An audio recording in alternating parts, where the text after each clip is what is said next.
కాంగ్రెస్ నేత పొంగులేటి శ్రీనివాసరెడ్డికి షాక్ తగిలింది. ముఖ్య అనుచరులు తెల్లం వెంకట్రావు బీఆర్ఎస్లో చేరారు. తెలంగాణ భవన్లో మంత్రి కేటీఆర్ సమక్షంలో గులాబీ తీర్థం పుచ్చుకున్నారాయన. ఇక తెల్లం వెంకట్రావుతో ఇతర ముఖ్య నేతలు బీఆర్ఎస్లో కండువా కప్పుకున్నారు.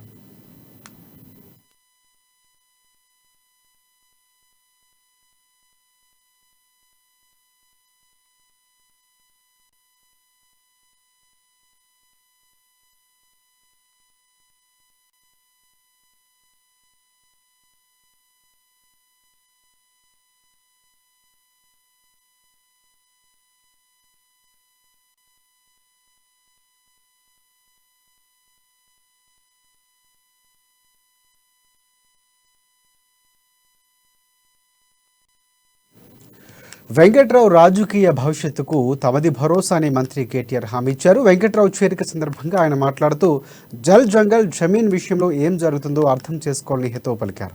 తెలంగాణలో 1 కోటి ఎకరాల్లో సాగు జరుగుతుందని అన్నారు. 1 కోటి ఎకరాల సాగు భూమితో భూమాత ఆకుపచ్చ చీర కట్టుకున్నట్లుగా ఉందని చెప్పారు. సాగునీటి రంగంలో రాష్ట్రంలోనే ఒక విప్లవం తీసుకువచ్చామన్నారు. ప్రతిపక్షాలు కేసీఆర్ను తిడితే వారికి పదవులు రావని కూడా వ్యాఖ్యానించారు. ఎలక్షన్ల ముందు ఒక్క ఛాన్స్ అంటూ వస్తారని, కానీ నమ్మి మోసపోవద్దని సూచించారు కేటీఆర్. ఎవరు డబ్బులు ఇచ్చినా తీసుకుని బీఆర్ఎస్ పార్టీకే ఓటు వేయాలని కోరారు.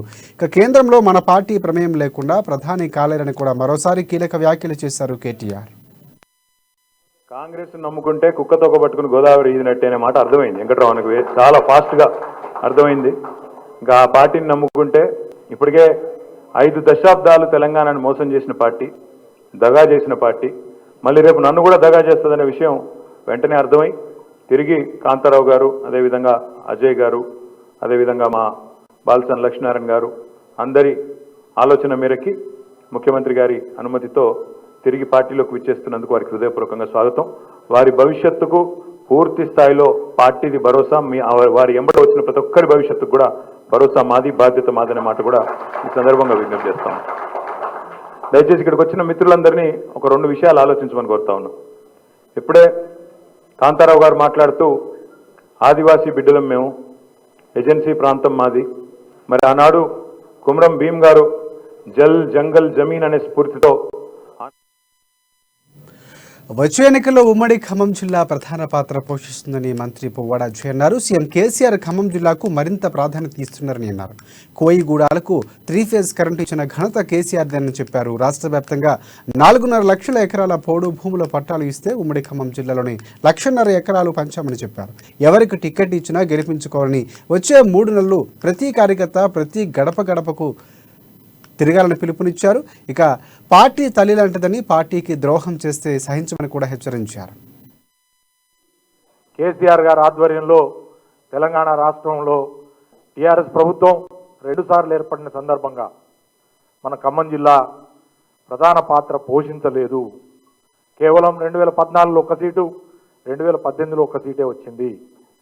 కానీ 2 సార్లు కూడా ప్రభుత్వంలో మనం మమేకమై ప్రభుత్వం నుండి ఉమ్మడి ఖమ్మం జిల్లాకి, అలాగే విడివడిన భద్రాద్రి కొత్తగూడెం జిల్లాకి కేసీఆర్ గారు కడుపులో పెట్టుకుని అనేక వరాలు ఇచ్చి ఈ జిల్లాని, ఉమ్మడి ఖమ్మం జిల్లాని అభివృద్ధి పదంలో ముందుకు పరుగులెత్తించిన మహనీయుడు కేసీఆర్ గారు.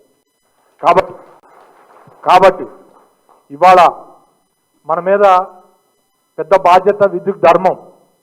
మళ్ళీ తెలంగాణలో 3వసారి ముచ్చటగా బీఆర్ఎస్ ప్రభుత్వం రాబోతా ఉంది. కేసీఆర్ గారు హ్యాట్రిక్ ముఖ్యమంత్రి కాబోతా ఉంది. ఆ సందర్భంలో మనం అందరం కూడా ఒక్కసారి విజ్ఞతతో ఆలోచించాలి.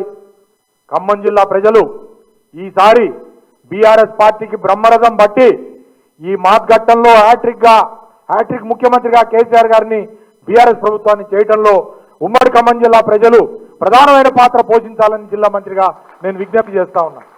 రథసారథి కేసీఆర్ గారి ఆధ్వర్యంలో తెలంగాణ రాష్ట్రంలో టీఆర్ఎస్ ప్రభుత్వం 2 సార్లు ఏర్పడిన సందర్భంగా మన ఖమ్మం జిల్లా ప్రధాన పాత్ర పోషించలేదు.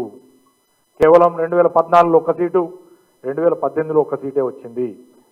కానీ 2 సార్లు కూడా ప్రభుత్వంలో మనం మమేకమై ప్రభుత్వం నుండి ఉమ్మడి ఖమ్మం జిల్లాకి, అలాగే విడివడిన భద్రాద్రి కొత్తగూడెం జిల్లాకి కేసీఆర్ గారు కడుపులో పెట్టుకుని అనేక వరాలు ఇచ్చి ఈ జిల్లాని, ఉమ్మడి ఖమ్మం జిల్లాని అభివృద్ధి పదంలో ముందుకు పరుగులెత్తించిన మహనీయుడు కేసీఆర్.